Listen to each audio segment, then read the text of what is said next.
Votre chaîne de télévision panafricaine For You Télévision, une autre vision du monde.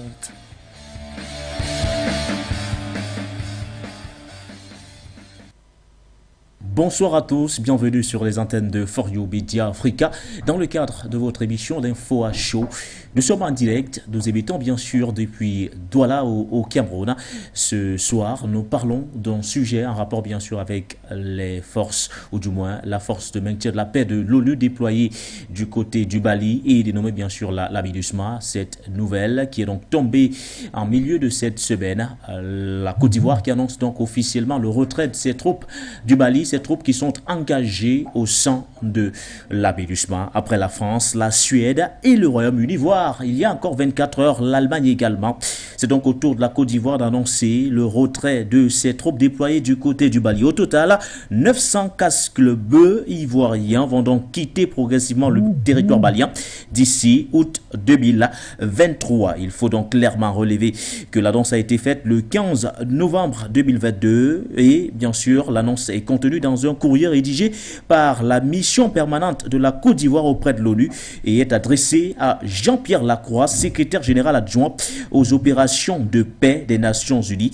Les derniers soldats ivoiriens quitteront le territoire malien au mois d'août 2023 sans être relevés. C'est d'ailleurs le sujet qui nous préoccupe ce soir. Nous reviendrons, nous tenterons de comprendre pourquoi cette décision tombe en ce moment, au moment où bien sûr plusieurs pays également ont clairement signifié le retrait de leurs troupes. Peut-on voir en cette décision prise par Abidjan une décision politique au regard bien sûr des tensions actuellement observées entre Bamako et Abidjan? Tentative de réponse dans le cadre de cette émission de l'Info à chaud. Pour en parler, nous allons retrouver bien sûr Kosisi Baba Dikolo, activiste panafricain qui nous fait l'honneur d'être des nôtres ce soir. Bonsoir à vous messieurs et bienvenue. Votre chaîne de télévision panafricaine For You Télévision, une autre vision du monde.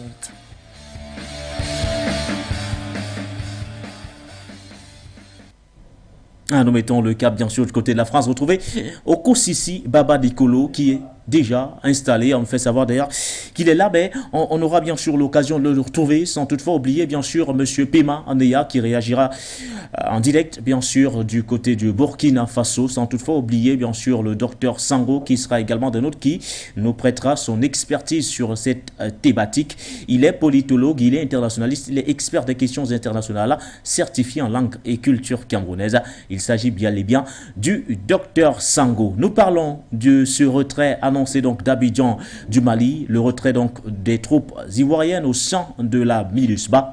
Qu'est-ce qui a bien sûr pu motiver une telle décision? S'agit-il d'un suivisme ou alors se cache-t-il clairement une autre raison derrière? Tentative de réponse avec vous, Foudédi.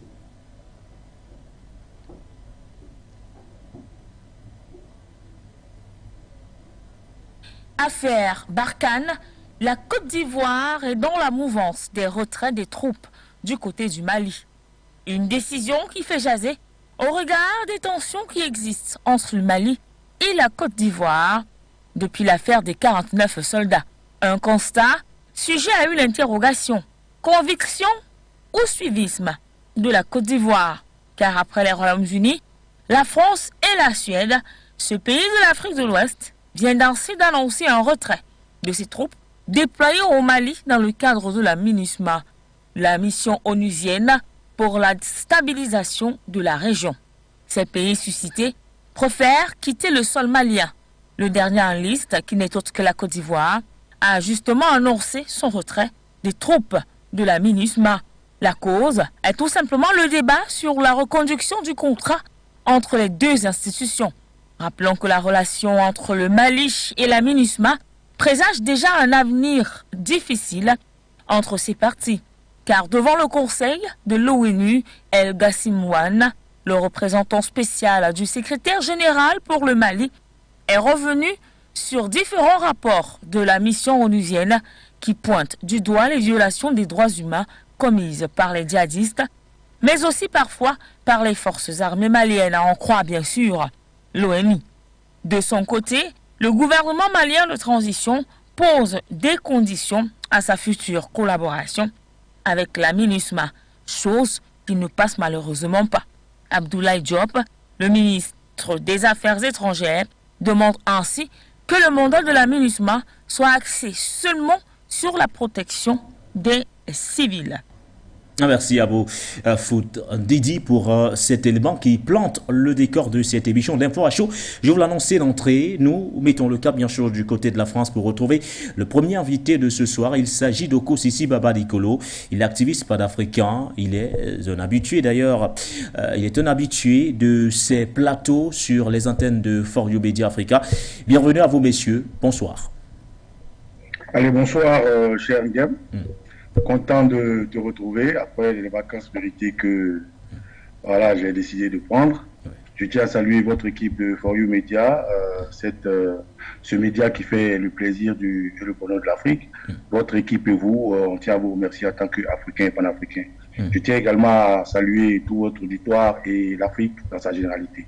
Merci de m'avoir invité, de me faire l'honneur d'être sur ce plateau pour qu'on puisse parler une fois de plus de l'impérialisme et comment les Africains doivent s'y défaire. Et vous ne serez pas seul tout au long de cette émission. Nous le disions également, le docteur Siango sera des nôtres, tout comme M. Pima Ondeya, qui est le président du cadre d'action pour la patrie, en direct bien sûr du Burkina Faso. Alors, vous avez suivi l'élément de Foot Didi, en rapport bien sûr avec ce retrait des troupes ivoiriennes, annoncé d'ailleurs en début de cette semaine. La Côte d'Ivoire qui a donc pris une décision forte, celle de retirer ses troupes engagées du côté du Mali au sein de la MINUSMA. Quel est le premier commentaire que vous pouvez faire autour de cette information, M. Baba Nicolo? Alors, merci d'abord pour la thématique qui est très importante pour que les gens comprennent et arrêtent d'abrutir les Africains. Aujourd'hui, ce dont il est question officiellement, c'est de présenter Taman Ouattara, l'ancien président du Côte d'Ivoire, parce que moi, je ne le connais pas comme président du Côte d'Ivoire, vu comment il est arrivé et vu comment il gère les affaires en Côte d'Ivoire, armement installé et protégé par l'OTAN et la France. Aujourd'hui, il est présenté dans les médias et dans les couloirs et dans les maisons des Africains et des Ivoiriens comme étant un retrait d'Alassane Dramane Ouattara de la mission ivoirienne au sein de l'ONU. D'abord, il faut que les gens comprennent c'est quoi une mission de l'ONU. Les casques bleus, pour tous ceux qui ont ratifié, après la Deuxième Guerre mondiale, qui ont ratifié à Genève, aujourd'hui, le monde entier s'est rassemblé dans un univers qu'on appelle l'ONU. C'est-à-dire qu'ils vont veiller à ce que le monde se porte mieux. Et au sein de l'ONU, il y a beaucoup de pouvoirs. Ce dont nous parlons ici, nous parlons des armées, des forces. Et ces forces-là sont appelées les casques bleus. Lorsqu'il y a un problème quelque part dans le monde, et plus particulièrement en Afrique, parce que c'est seulement en Afrique qu'on les voit, ils ne vont nulle part ailleurs. D'ailleurs, en Ukraine, il y a eu une guerre entre la Russie et l'Ukraine, une démilitarisation, une dénazification, où ils auraient dû être, puisque c'est ça leur rôle. Ils ne vont pas lorsqu'il s'agit de l'Europe, des Amériques et d'autres pays dits développés, mais lorsqu'il s'agit de l'Afrique, on les voit tout de suite. Donc, disons que les casques bleus sont créés pour aller conserver les biens de ceux qui sont les plus forts, qui ont l'arme nucléaire, qu'on appelle pays riches. Donc, en Afrique, où ils ont toujours été, quand ils viennent, comment ça se passe? Au sein des casques bleus, des missions de l'ONU, certains pays, à la demande de l'ONU, donnent des soldats. C'est ça qui fait la mission de l'ONU. Il y en avait en Côte d'Ivoire, qu'on appelait l'ONUCI. Et il y a aujourd'hui, au Mali, qu'on appelle la MINUSMA. Et la MINUSMA est aujourd'hui, si vous voulez, influencée par ces forces-là qui sont autour du Conseil de sécurité, dont la France fait partie. En ce qui concerne le Mali, tous ceux qui sont composantes des soldats de la MINUSMA ont été officieusement, je dis bien officieusement, influencés, manipulés par la diplomatie française, dont la Côte d'Ivoire de Alassane Dramane Ouattara. Pourquoi? Parce que lorsque M. Diankoudé Traoré, si je ne brise pas son nom, a demandé à la France une aide sur deux plans. Diankoudé Traoré a demandé à la France de venir aider le Mali en appui aérien, feu, c'est-à-dire comme le Sahel est large, le Sahel est vaste, il faille qu'on aille chercher des forces qu'on n'a pas, c'est-à-dire un pays qui est puissamment armé comme la France, étant ex-pays colonisateur. M. Diankoudé Traoré a compté la France pour venir les aider de façon aérienne et aussi en logistique d'information, c'est-à-dire en espionnage et en vision satellitaire. Lorsque la France est arrivée avec cette demande de M. Diakondé Traoré, oui, il y a eu au préalable une demande de l'ONU, des CASP, pour venir aussi aider à endiguer le terrorisme, puisqu'ils disent qu'ils luttent contre le terrorisme partout dans le monde. Alors, l'ONU qui arrive et fait venir les partenaires de la France, dont la Côte d'Ivoire, au sein de la MINUSMA, la France qui arrive crée une force qu'on appelle Barkhane, et la France qui a été seulement portée pour donner un appui aérien et un appui d'information, vient avec elle tous ses petits copains de l'Europe, donc Danemark, Grande-Bretagne, Allemagne, oui, tout ce que vous voyez. C'est le décor qui se plante. Alors, dans ce long décor, dans cette avancée-là, il y a un échec total qui aujourd'hui a poussé les Maliens qui se voyaient en insécurité faire une révolution, et cette révolution a conduit à ce que des patriotes militaires prennent le pouvoir. Ce pouvoir a été confié à un monsieur qui s'appelle Bandao, qui lui aussi a été tout de suite manipulé par la France, et le coup d'État a été rectifié par les colonels dont Assimi Goïta est le leader. Ouais. Donc il faut planter le décor pour que les gens comprennent que lorsqu'on dit que Ouattara a retiré ses soldats de la MINUSMA, oui, c'est faux. Ouattara est quelqu'un qui répond de l'injonction de l'OTAN et de la France. Ouattara est quelqu'un dont le lobbying de ces soldats a été fait par la France. Pourquoi? Parce que la France a des intérêts dans la sous-région ouest africaine francophone. Et c'est au nom de ces intérêts que la France est venue créer la force Barkhane en envoyant ses copains avec qui ils se partagent le butin de guerre et ils empêchent le Mali de lutter contre le terrorisme. Parce que vraisemblablement, depuis que la France s'est implantée au Mali, le terrorisme a gagné du terrain. Et tout récemment, vous avez vu l'offensive malienne qui est allée à l'ONU et qui a demandé une vitrine pour exposer un peu comment la France ravitaillait les mercenaires, comment la France était impliquée dans la détériorisation de la sécurité du Mali. Oui. Donc, les soldats de Ouattara qui sont dans la MINUSMA ont été choisis, c'est-à-dire le pays Côte d'Ivoire a été choisi dans le lobbying français et beaucoup de pays qui sont venus. Donc, comme la France a été chassée, la France aujourd'hui est en train de coopter ses partenaires dont il a fait le lobbying de partir. Aujourd'hui, c'est pour ça que vous voyez que l'Angleterre s'en va. C'est pour ça que vous avez vu que l'Allemagne s'en va. C'est pour ça que vous avez vu tous ces pays qui sont partis sont manipulés par la France pour leur dire, écoutez, comme le Mali nous a chassés, allons-y. C'est dans ce cadre-là que Ouattara a eu injonction de la France, de l'OTAN, de retirer ses soldats parce que le Mali aujourd'hui a verrouillé tout ce qui peut déstabiliser son pays. Le Mali est en train de lutter pour sa sécurité. Le Mali est en train de prendre sa souveraineté. Et le Mali est aujourd'hui un pays qui s'est rapproché de la Russie. Il faut tenir compte aussi de la géopolitique. Alors, quand les États-Unis disent qu'ils vont sanctionner tous les pays qui ne s'alignent pas sur leur politique contre la Russie, naturellement, il faut que le Mali soit puni. Voilà comment et pourquoi la France qui a été chassée est en train de faire partie de ses partenaires qu'il a fait un lobbying pour le mettre dans la MINUSMA. Et ses partenaires qu'il a mis dans la Takuba et Barkhane qui ont été chassés. Et naturellement, la Côte d'Ivoire qui est vassal, Ouattara qui est le préfet de la France, ne fait que suivre l'injonction de ses patrons. Donc, en gros, en réalité, officieusement, Ouattara ne se retire pas du Mali parce que Ouattara n'est pas parti au Mali en fraternité. Ouattara n'a pas envoyé des soldats ivoiriens au Mali parce qu'il aime le Mali. Ouattara a eu un lobbying français pour qu'il mette ses soldats parce que c'est une histoire de gros sous, c'est une histoire de partenaires de confiance, c'est une histoire de pouvoir protéger les biens français. Voilà comment et pourquoi, comme la France a été chassée, Ouattara a eu injonction de retirer les soldats et ça n'a rien à voir avec les 46 mercenaires. Ça n'a rien à voir. C'était mon premier jeu de parole pour vous expliquer que dire que la Côte d'Ivoire retire ses soldats, ça serait mettre l'Afrique en péril. Au contraire, ça serait rendre le Mali souffler. Ça serait rendre les Africains souffler, ça serait nous faire souffler parce qu'on ne peut pas travailler avec des ennemis. Si vous voulez lutter sur un terrain, vous ne pouvez pas travailler avec quelqu'un qui n'est pas avec vous. Voilà comment et pourquoi tous ces pays-là sont en train de partir, parce que la France est en train de manigancer pour qu'ils partent et Ouattara et ses soldats en font partie. Merci à vous, Kosisi Baba Dikolo, pour ce premier jet. Nous allons également permettre au docteur Sango de s'exprimer sur cette première question. Alors, docteur Sango, vous avez eu vent de cette information qui a été d'ailleurs officialisée dans un communiqué transmis donc à la MINUSMA du côté du Mali. Qu'est-ce qui, selon vous, peut aujourd'hui expliquer ce retrait des troupes ivoiriennes déployées du côté du Mali au sein de la MINUSMA? Important de partir de la configuration et de l'organisation même de l'institution Nations Unies ONU pour comprendre la décision du retrait des troupes ivoiriennes du côté du Mali.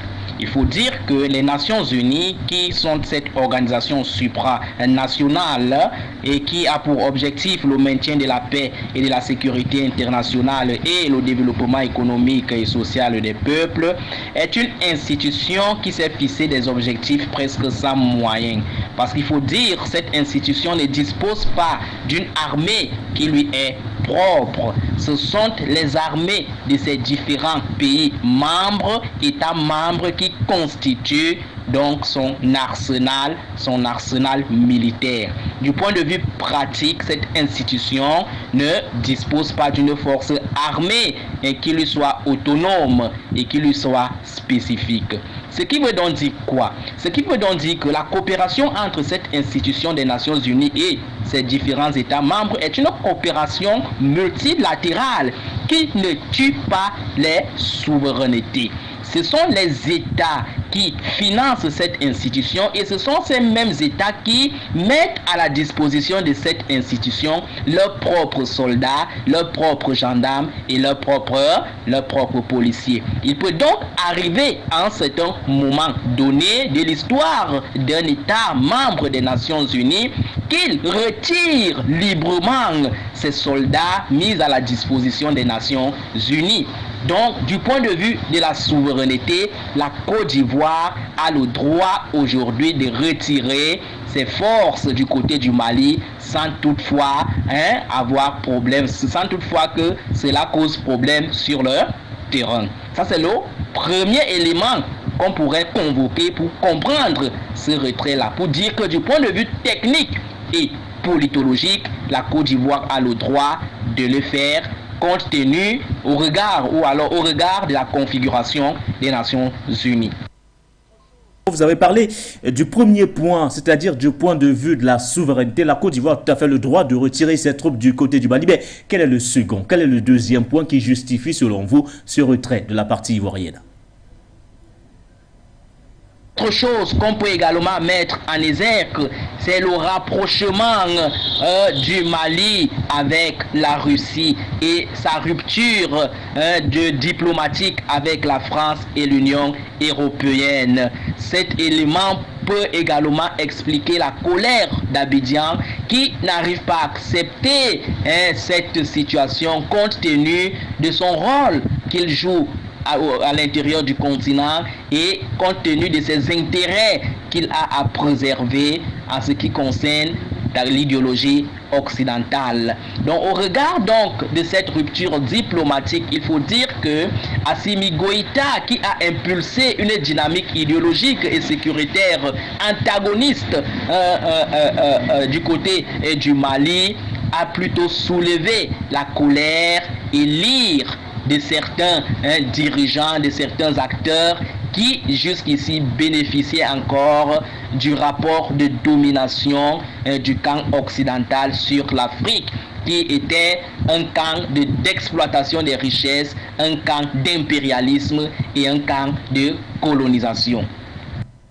Merci à vous, Dr Sango. Alors, je reviens vers vous, Kosisi Baba Dekolo. Nous avons suivi l'intervention du Dr Sango. Il a évoqué deux éléments majeurs.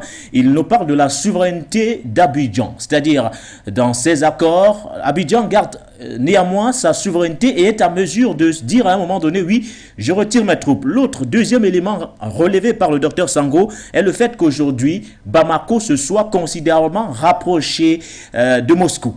Quel est le commentaire que vous pouvez faire à la suite de ces arguments avancés par le Dr Sango? Alors, je tiens à saluer le très cher camarade docteur, et puis là où il se trouve. Oui. Alors, le premier point, le docteur dit que Abidjan a le droit de conserver sa souveraineté. Oui. On ne peut, c'est indiscutable, c'est indubitable, c'est un twist irréfragable. Est-ce que c'est au nom de cette souveraineté qu'Abidjan s'est retiré? Là, se trouve la question. Si c'est au nom de cette souveraineté, le Mali n'est-il pas un pays frère de la Côte d'Ivoire? Pourquoi au nom de cette souveraineté, de ce panafricanisme dans notre pays, la Côte d'Ivoire ne reste pas à côté du Mali pour l'aider à endiguer le terrorisme? Puisque si la zone s'embrase, la Côte d'Ivoire peut être embrasée. Si c'est au nom de sa souveraineté, pourquoi est-ce que Dramane Ouattara se sent obligé, là où tous les Africains parlent d'une même voix, de parler gagnant-gagnant avec l'impérialisme, du départ de l'armée française, comme ça s'est fait au Mali, Si c'est à cause de sa souveraineté, pourquoi est-ce que Ouattara, au nom de sa souveraineté en tant qu'Africain, ne s'allie pas avec ses pairs? Parce que la petite histoire que je veux dire aussi au docteur, c'est qu'il sait déjà, dans cette guerre entre la Russie et l'Ukraine, la Côte d'Ivoire a fait front. Et la Côte d'Ivoire ne s'en cache pas. Tout récemment, il y a un mois de cela, l'ambassadeur, il y a eu une mission d'un ambassadeur ukrainien en Côte d'Ivoire qui parlait de partenariat militaire et j'en passe. Vous voyez? Donc, dans la sous-région, au nom de quelle souveraineté, aujourd'hui, la Côte d'Ivoire lâcherait ses frères qui veulent protéger leur souveraineté? Si c'est au nom de la souveraineté, normalement, la Côte d'Ivoire devrait respecter la souveraineté du Mali, qui aujourd'hui demande d'être sécurisé et de prendre ses propres partenaires militaires, ses propres partenaires économiques et aussi de garantir sa sécurité. Si c'est vraiment au nom de cette souveraineté, alors on ne peut pas faire le deux poids deux mesures ou bien faire l'oxymoron.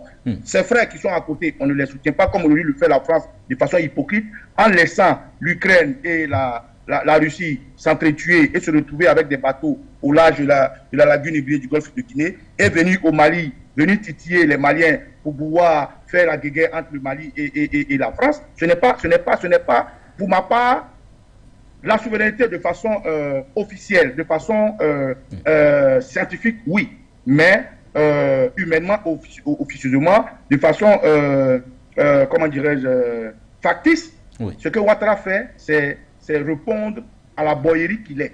Pourquoi je le dis? Et je vais m'expliquer pour que le camarade Sanko puisse me comprendre. Vous voyez, le problème des carencies militaires répondait de quoi? Répondait du respect de la souveraineté du Mali. Qu'en est-il du côté de la Côte d'Ivoire? Jusqu'à aujourd'hui, est-ce que la Côte d'Ivoire a reconnu que le Mali est un État qui peut prendre ses décisions et avoir ses propres règles? Non.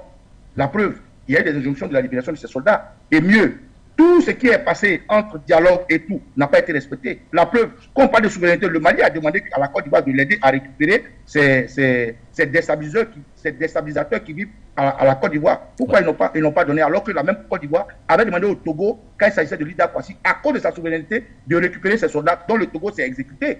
Donc, autant de choses qu'on peut traiter d'oxymoron et de comédie. Donc, pour ma part, parler de souveraineté dans ce cas-là, certes, la Côte d'Ivoire est un pays souverain qui peut décider à tout moment de retirer ses soldats. Mais est-ce que, lorsqu'on donne des soldats à la mission des Nations Unies, on décide de soi-même? Non. Il y a un contrat qui est signé. Il faut, en avance, faire un préavis de retrait. Il faut justifier pourquoi on fait ce retrait. Est-ce que cela a été fait? Vraisemblablement, on ne nous donne pas d'explication des causes de ce retrait. On ne nous dit rien. Donc, je ne peux pas dire que ça coûte la souveraineté. Je pense que c'est un caprice français, puisque la France, aujourd'hui, qu'on le veut ou qu'on ne le veut pas, fait le lobbying lorsque la mission de l'ONU doit se trouver dans un territoire francophone pour que l'ONU puisse choisir les pays qui sont alliés et amis à la France. Donc, Ouattara, aujourd'hui, est le bon, vraisemblablement. Ça, c'est le premier point. Le deuxième point, le docteur a parlé de... rappelle-moi un peu... Du rapprochement entre Bamako et Moscou, entre le Mali et la Russie. C'est ce que j'avais dit tantôt. Aujourd'hui, Bamako paye son africanité. Bamako paye sa bravoure. Bamako paye le fait de dire non à la France. Et naturellement, pour dire non à la France, Bamako a eu besoin de s'appuyer sur ceux qui pouvaient l'aider à sortir de là, dont la Russie. Aujourd'hui, ce n'est pas un secret de polichinelle. Tout le monde sait que la Russie même l'a affirmé haut et fort qu'elle est désormais partenaire au Mali et que toute personne qui attaquerait le Mali, naturellement, verrait la Russie aller se ranger du côté du Mali. Qu'est-ce qui s'est passé après? Ils ont présenté Wagner comme étant des terroristes, des mercenaires, alors que même les cas dont nous parlons, c'est un genre de mercenariat. Un genre de mercenariat validé à l'international par ce qu'on appelle la communauté internationale. Donc, effectivement, je suis d'accord avec le très cher Sanko de dire que Bamako paye aussi son rapprochement de la Russie. Et naturellement, quand Ouattara s'est montré hors Urbi et Torbi, prenant parti pour l'OTAN, prenant parti pour la France, naturellement, la France, qui est aussi le patron de Ouattara, est en train de tirer tous ses partenaires, donc tous ceux qui sont en train de sortir. Donc, sur ce point-là, je pense qu'il a raison, Bamako paye son rapprochement avec la Russie et son refus d'être un pays vassal de la France. Mais est-ce qu'il y a moyen aujourd'hui, M. Baba Diakolo, de faire un rapprochement avec l'affaire des 49 militaires, quand on sait que bien avant, il y avait un début de solution qui avait été trouvé et qui s'est d'ailleurs soldé par la libération de 3 soldats ivoiriennes. Par la suite, on se serait attendu que les médiations jusqu'ici produisent quelque chose de beaucoup plus probant. Malheureusement, le dossier s'est enlisé, la tension reste vive de ce côté. Est-ce qu'on ne pourrait pas faire un rapprochement entre, bien sûr, le retrait de ces troupes annoncées du côté du Mali, de la part d'Abidjan, et, bien sûr, l'affaire des 46 soldats qui restent toujours en détention du côté de Bamako? Alors, je l'avais dit tout de suite, et merci de me donner l'occasion de bien le développer. Oui. Est-ce qu'il y a un rapprochement du fait que Dramane Ouattara, ancien président de Côte d'Ivoire, retire ses plus de 850 soldats en mission à l'ONU? Non. Et je vous dis pourquoi. C'est mon point de vue, c'est mon analyse. S'il y avait un rapport de retrait, ce serait fait depuis longtemps. On est d'accord qu'il y a longtemps que cette histoire est pendante. Depuis le 10 juillet. Depuis le 10 juillet 2022. Depuis le 10 juillet, nous sommes en novembre. Oui. Si c'était une réponse au fait que le Mali détienne les mercenaires ivoiriens, présentés comme étant ivoiriens, depuis longtemps, Ouattara aurait, par réciprocité, rappelé ses soldats. Ça, c'est un. Deux, s'il y avait un lien, mais Ouattara aurait rompu les liens diplomatiques, c'est-à-dire, ils auraient renvoyé l'ambassadeur du Mali, de la Côte d'Ivoire, où le Mali aurait fait pareil. Donc, quand on voit ces deux timings, c'est-à-dire, un, depuis longtemps, il y a eu des mercenaires arrêtés au Mali, mais Ouattara n'a pas retiré ces soldats qui sont là-bas. Deux, depuis longtemps, il y a eu l'arrestation de ces mercenaires, mais la relation diplomatique existe toujours. L'ambassadeur du Mali en Côte d'Ivoire travaille, l'ambassadeur de Côte d'Ivoire au Mali travaille. Donc déjà, sur ces deux facteurs, ne serait-ce que ces deux-là, je ne pense pas qu'il y ait un lien. Pourquoi maintenant? Et d'ailleurs, rappelez-vous que ça fait peut-être 2 ou 3 semaines de cela qu'il y a un bateau français qui se trouve en Côte d'Ivoire, armé avec des hélicoptères, avec des chars, avec des soldats, armés jusqu'aux dents, présenté comme étant là pour lutter contre la drogue. Quelle ironie! Pour lutter contre une pêche illicite et lutter contre la piraterie. Mais au moment où, aujourd'hui, le Mali traîne la France aux Nations Unies pour expliquer que la France fait partie de ceux qui terrorisent le Mali, au moment où la France fait le Mali fait une démonstration diplomatique à l'ONU pour dénoncer que Ouattara n'a pas le droit de s'ingérer dans leur affaire parce que c'est un monsieur qui est corrompu et qui n'a pas de leçon à leur donner, au moment où la France est en train de faire mains et pieds pour se rapprocher plus de la Russie qu'on nous sort une carte de Ouattara qui se retire. Donc pour moi, il n'y a pas de lien. Ce qui se passe aujourd'hui, Ouattara est en train de suivre les caprices de la France qui était chassée et la France est en train de partir avec tous ses partenaires qui l'envoient. Regardez bien ceux qui s'en vont. Regardez très bien ceux qui s'en vont. Ils sont pour la plupart de l'Union européenne. Ils sont pour la plupart tous contre Poutine. Donc Ouattara, naturellement, qui aujourd'hui présente un ambassadeur en mission en Côte d'Ivoire de l'Ukraine, alors que tous les autres pays africains font attention, c'est pour vous dire clairement que Ouattara a choisi son camp et il le demande aisément. Mais cela n'a rien à voir avec les 46 militaires. Sinon, l'ambassadeur du Mali de la Côte d'Ivoire serait renvoyé. Sinon, comment dirais-je, ils auraient été rappelés depuis longtemps. Et l'ordre de mission de la MINUSMA est différent des déboires que Ouattara est allé faire là-bas. L'ONU a lancé des appels à des pays pour apporter des soldats. C'est cher payé, on les paye. Pourquoi est-ce qu'au vu au sud du monde entier, on ne fait pas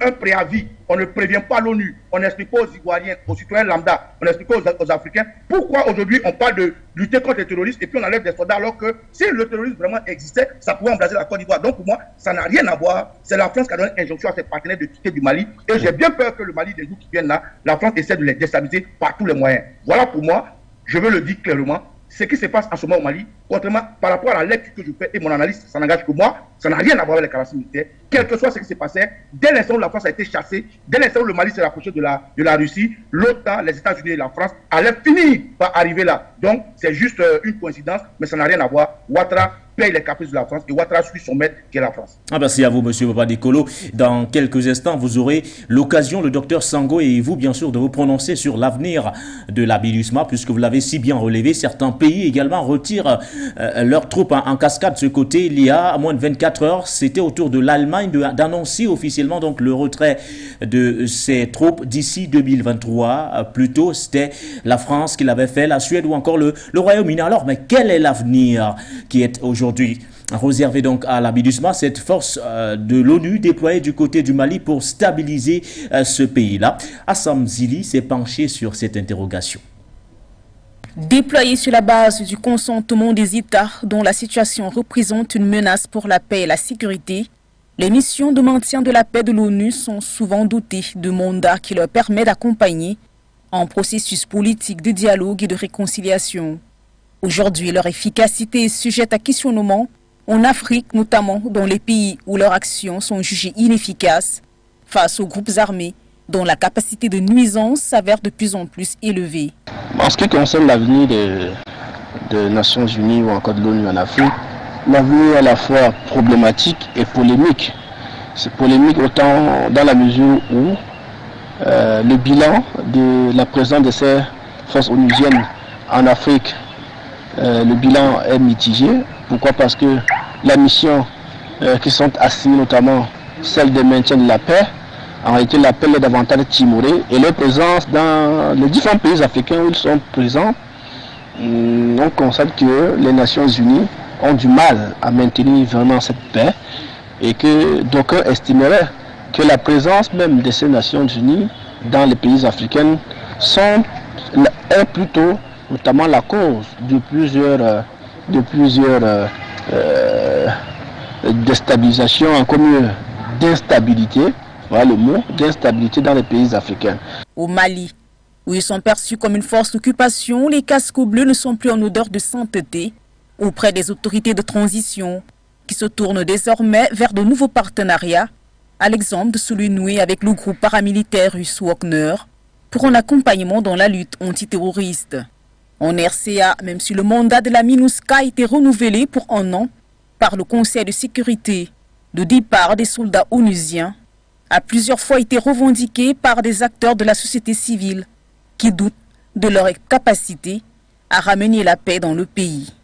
Même son de cloche du côté de la République démocratique du Congo, dont la partie Est est toujours en proie à l'insécurité, menée par des groupes armés tels que le M23, et ce malgré la présence depuis 2 décennies déjà des casques bleus. Que les Africains estiment que la présence des Nations Unies, nous des casques bleus, leur présence est une présence qui n'a plus sa place ou encore n'a plus sa raison d'être au regard du bilan qui, pour d'aucuns, si on prend le cas par exemple de la République démocratique du Congo, ça fait 2 décennies que les casques bleus sont là, le bilan n'est pas positif et fort de ce constat, il est important de dire avec froideur que, à défaut de revoir la mission et même la manière dont ces casques bleus doivent opérer en Afrique, il ne serait peut-être question tout simplement de mettre fin à cela parce que le bilan jusqu'ici n'est pas un bilan positif. Au total, 6 opérations de maintien de la paix de l'ONU sont aujourd'hui présentes en Afrique, notamment en RDC, au Mali, au Soudan, Soudan du Sud, au Sahara occidental et en RCA. Si d'aucuns estiment qu'elles devraient être dotées de mandats plus offensifs, d'autres par contre soutiennent que les nations africaines devraient travailler à renforcer leurs dispositifs sécuritaires en nouant des partenariats avec des pays comme Israël ou encore la Russie, afin de contrer l'insécurité qui gagne du terrain en Afrique. Merci à vous, Madame Zili. Vous avez parlé de la République centrafricaine avec bien sûr le mandat de la MINUSCA qui a été renouvelé d'1 année supplémentaire. Vous avez également évoqué le cas de la République démocratique du Congo avec la MONUSCO de ce côté qui ne fait pas également l'unanimité. Mais restons du côté du Mali pour parler de la MINUSMA, M. Baba Nicolo Okosisi. Alors, comment entrevoyez-vous l'avenir de la MINUSMA au lendemain de ces retraits annoncés? On rappelle bien sûr les retraits jusqu'ici officialisés, l'Allemagne, la Côte d'Ivoire, la Suède, la France ou encore le Royaume-Uni. Comment entrevoyez-vous aujourd'hui l'avenir de cette mission de stabilisation déployée du côté du Mali? Alors, au lieu d'une mission de stabilisation, comme vous l'avez si bien dit, c'est plutôt une mission de déstabilisation. Votre documentaire le dit clairement. Ces missions-là, déployées en Afrique depuis des années, n'ont pas donné de résultats partout. En Côte d'Ivoire, c'était l'ONUCI, mais la guerre a fini par arriver. Le président Gbagbo s'est vu bombarder, alors qu'ils étaient là. C'est la mission de l'ONU qui transportait les rebelles de leur zone CNO à la zone gérée par le président Gbagbo. Échec. MINUSMA au Mali, c'est devant la MINUSMA que des villes ont été récupérées. Aujourd'hui, MONUSCA et tout ça, quel est le résultat qui donne? Rien. Donc l'avenir de cette chose-là aujourd'hui est éclaircie. Le retrait des uns et des autres dans la MINUSMA, et j'insiste pour dire que ce retrait n'est pas le fait du hasard.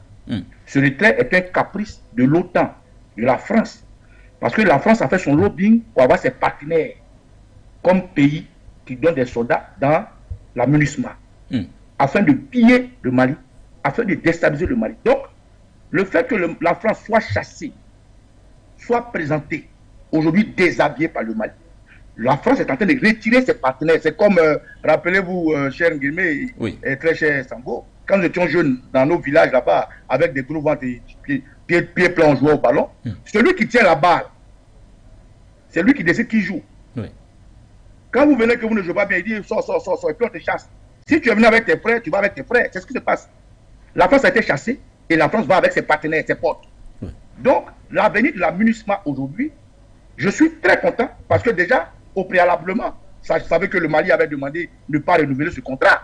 Si le Mali a demandé de ne pas renouveler ce contrat, c'est parce que le Mali a pris conscience de la nuisance de ce machin-là. Donc, son avenir en Afrique est en train de s'effriter. Si au Congo, les jeunes se sont levés pour demander son départ, ça s'effrite. Si dans la MINUSCA, c'est impotent, ça s'effrite. Si au sein du Mali, les composants de la MINUSMA sont en train de partir, mais naturellement, on va dire bon vent. En fait, le Mali pourra endiguer le terrorisme. En fait, le Mali pourra ne pas être redevable de ces pays tricheurs, de ces pays qui font l'inimitié, de ces pays voleurs-là, comme tous ceux de l'Union européenne et des vassaux comme Ouattara qui viennent faire que de la couverture pour perdurer le terrorisme. Donc pour moi, les Nations Unies aujourd'hui, comme l'armée française et l'impérialisme, l'Afrique est en train de s'en débarrasser.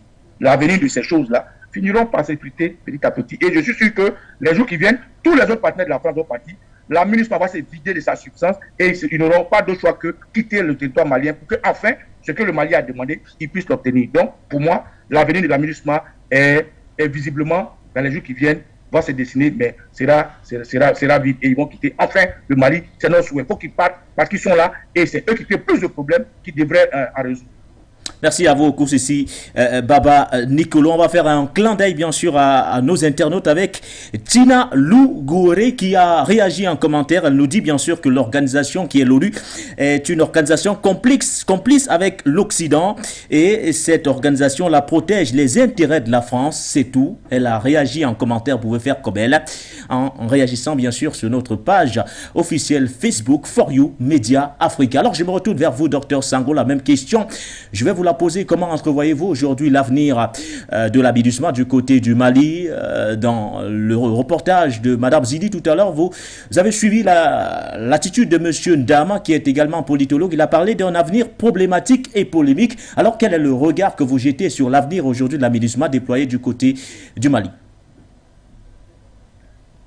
Cependant, si aucune raison officielle n'est donnée pour ce retrait, les relations entre les deux pays, il faut le dire, sont considérablement tendues ces derniers mois. En particulier après l'arrestation en juillet des 49 soldats militaires ivoiriens qualifiés de mercenaires par Bamako du côté du Mali. En effet, jusqu'à présent, les pourparlers entre les deux pays n'ont rien donné ou presque. Plusieurs médiations ont eu lieu sous la houlette du Togo. 3 femmes soldats ont pu recouvrer la liberté et regagner Abidjan. Malheureusement, les négociations ont accouché d'une souris. Face donc à cette situation d'exaspération, la Côte d'Ivoire aurait donc décidé de mettre fin à sa participation aux missions de maintien de la paix au Mali. Cependant, il faut ajouter que la Côte d'Ivoire n'est pas le seul pays à avoir annoncé le retrait de ses troupes. Le pays comme le Royaume-Uni également a annoncé le retrait de ses troupes du côté de la MINUSMA. Ce qui peut augurer des lendemains presque tristes pour cette institution ou pour cette opération de maintien de paix des Nations Unies au Mali qui jusqu'à présent n'arrive pas à donner des résultats. Donc dans les jours à venir, on risque de s'acheminer vers le début de la fin de cette opération de maintien de paix du côté du Mali, comme nous l'avons également vécu avec la force Barkhane et plusieurs autres institutions de lutte contre le terrorisme du côté du Mali. Le début de la fin de la mission de l'ONU déployée du côté du Mali, la MINUSMA. Un avenir triste, nous dites-vous d'ailleurs, docteur Sangou. Alors, au quotidien Baba Nicolo, on s'achemine vers la fin de cette émission de l'info à chaud sur les antennes de For You Media Africa. Vous allez également dire un mot sur les alternatives aujourd'hui qui s'offrent clairement au Mali. Si la MINUSMA n'est plus là, que faudra-t-il faire? Comment devront opérer désormais les FAMAS, ou du moins, quelle est la solution qui s'offre au Mali dans ce vaste chantier de lutte contre les GAT, c'est-à-dire les groupes armés terroristes? Alors, la MINUSMA, de toute façon, était un kyste au sein du Mali. Parce que vous vous rappelez combien de fois la France a fait mains et pieds pour que le G5 Sahel soit reconstitué, en appelant le Mali à reconsidérer sa position de sortie du G5 Sahel. Vous vous rappelez que la force Barkhane et la force Takuba s'est relocalisée au Niger et en Côte d'Ivoire. Vous vous rappelez que la France est partie très en colère, très énervée, parce qu'ils ont été chassés. Vous vous rappelez que le Premier ministre Choguel Kokala Maïga avait dit que la France l'avait lâché en plein vol. Donc, au vu aussi de tout ça, le fait qu'aujourd'hui la MINUSMA se vide de sa substance n'est pas le fait du hasard. C'est calculé, c'est prémédité, c'est préparé par le rapprochement, comme l'a dit tout à l'heure mon camarade Sanko, de la Russie et du Mali. C'est prémédité, c'est calculé, c'est préparé, parce que le Mali veut vraiment prendre sa souveraineté, son indépendance face à ce pays impérialiste qu'est la France. C'est prémédité, parce qu'aujourd'hui, comme par hasard, on s'arrange pour installer une armée, pour venir accumuler le nombre de soldats français au niveau du 43e BIMA et de l'école antiterroriste à Javille, dont on essaie qui est présent, quel pays est représenté, dont Ouattara à l'ONU a dit clairement qu'il se réjouit d'avoir donné cet espace pour lutter contre le terrorisme, comme paradoxalement, l'école antiterroriste n'est pas dans le Sahel, n'est pas au nord, mais surtout au sud, où on ne parle pas des terroristes. Donc aujourd'hui, le Mali est en train de vider la MINUSMA de sa substance. Le Mali est en train de guérir de son furoncle. Parce que la mission des Nations Unies était comme un furoncle sur la peau du Mali. Vous vous rappelez combien de fois Guterres, de façon maladroite, a nié son représentant qui a dit qu'il ne reconnaissait pas les soldats, les mercenaires de Ouattara. Guterres est venu donner des leçons et il a été très vite corrigé par le Premier ministre Maïga à l'ONU. Vous vous rappelez combien est-ce que, après Guterres, Ambalo et Bazoum, tous ceux-là sont venus faire la comédie pour traiter le Mali d'être ingrat. Donc, en gros, aujourd'hui, c'est une bonne nouvelle que la France énervée, la France coléreuse, le coq qui est déprimé, puisse partir avec ses partenaires qui sont des partenaires de problème. Ils sont venus avec la France.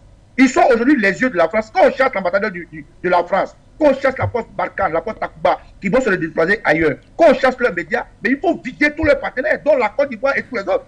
Donc pour moi, c'est une bonne chose qu'enfin, ils réalisent que le Mali est prêt. Et le Mali est vraiment prêt. Le Mali s'est armé. Le Mali s'attend à tout. Le Mali sait que sur les frontières de la Côte d'Ivoire, Ouattara est en train de faire des manœuvres avec l'armée française. Le Mali sait que sur les frontières du Niger, Bazoum est en train de se préparer pour les encercler. Le Mali sait que aujourd'hui le Burkina, Dieu merci, a rectifié son coup d'État en mettant un jeune président que nous espérons va marcher dans les pas du panafricanisme. Aujourd'hui, le Mali est en train de prendre les mesures, de prendre le pouls de la bête pour se préparer. Je suis qu'ils sont déjà prêts. Alors, la MINUSMA, avec ou sans, n'avait pas de résultat. Donc, pour moi, c'est une bonne chose qui part. Et Ouattara s'est retiré de la MINUSMA sous injonction de la France, qu'il faut le dire. Parce qu'aujourd'hui, c'est les armées de la France qui sont en train de partir. Et cela n'a rien à voir avec les 46 soldats qui sont des mercenaires dont Ouattara a échoué lamentablement et n'a pas pu faire, et n'a pas pu avoir gain de cause. Donc, en conclusion, cette thématique montre clairement que Ouattara est un valet. La Côte d'Ivoire, présentée comme souveraine, comme indépendante, ne l'est pas. Elle est contrôlée par Paris, par Macron aujourd'hui pays frère du Mali, se retira, ne peut pas montrer que la Côte d'Ivoire était au Mali par solidarité. La Côte d'Ivoire était au Mali pour aider la France à voler le Mali, pour aider l'OTAN à déstabiliser le Mali. Aujourd'hui, si la Côte d'Ivoire se retire, que la MINUSMA est en train de se vider, tant mieux pour le Mali. Et je dis bon vent au Mali, qu'il réalise que ceci n'est pas fortuit. Si la France retire tous ses partenaires, ils peuvent attaquer, déstabiliser le Mali par tous les moyens, que le Mali reste vigilant. C'est ce que je voulais dire. Merci à vous, monsieur Baba Dekolo, et surtout, très bonne fin de soirée de votre côté. Merci à vous, c'est moi qui vous remercie. Merci également à vous, amis téléspectateurs, auditeurs, pour vous qui nous avez suivis en relais sur la 96.3 FM, pour vous qui nous avez suivis via nos différentes plateformes Facebook ou encore YouTube, For You Media Africa. Vous étiez des nôtres du début jusqu'à la fin de ce programme. Restez des nôtres, des programmes se poursuivent sur la meilleure des télévisions, celle qui porte une vision différente sur le monde. Votre chaîne de télévision panafricaine For You Télévision, une autre vision du monde.